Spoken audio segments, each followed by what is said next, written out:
Bonjour les amis, me voilà de retour dans mon deuxième garage pour finir le solivage de la mezzanine.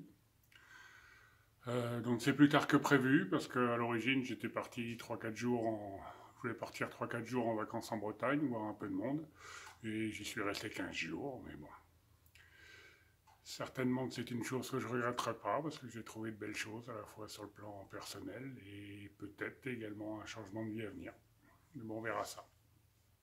Pour en revenir à la mezzanine, juste avant de partir, ce que j'avais fait, c'est que j'avais commencé à poser une muraillère, même deux. Sauf que contrairement à des muraillères classiques, je vais les poser en définitive sur le mur en parpaing. Donc le mur en parpaing n'est pas très plat, hein, donc ça demande pas mal d'ajustements. C'est ce que je vous propose de voir dans cette vidéo.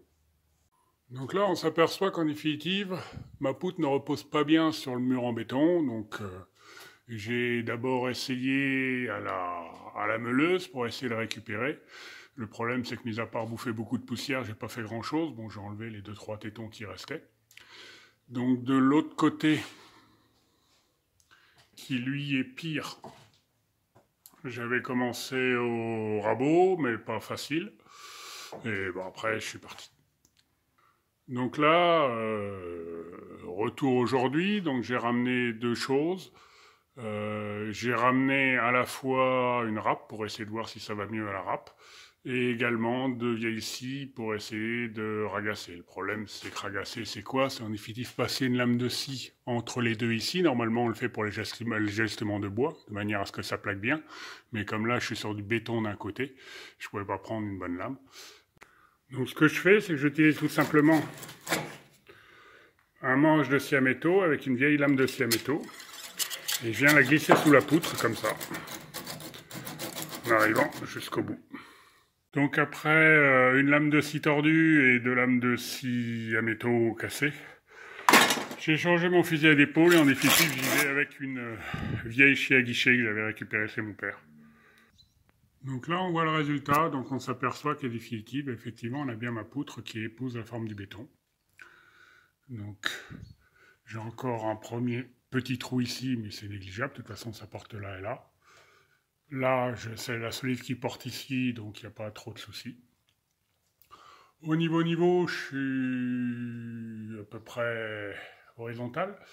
Mais ça, c'est pas bien important, parce que ce que je ferai quand je positionnerai le solivage, c'est que ma règle alu, je la plaquerai le long, comme elle fait 10 cm de haut, et je ferai une ligne verticale sur ma poutre. Je ferai un marquage, et c'est à partir de ce marquage-là que je ferai les équerres pour faire mes entailles, parce que les solives seront entaillées de 50 par 50 en dessous, et viendront en définitive s'encastrer dans les entailles sur la muraillère, de manière à ne pas trop monter le niveau de la mezzanine et rester à 2 mètres sous le solivage. Je vais en arrêter là pour aujourd'hui, en espérant que cette vidéo vous a intéressé, parce que je reprends demain et je n'ai pas encore préparé mes affaires pour le boulot. Donc en attendant, je vous dis à très bientôt. Je pense que je ferai la deuxième et la mise à niveau ce week-end, si j'ai le temps. Et sur ce, bricolez bien. Allez, Kenavo!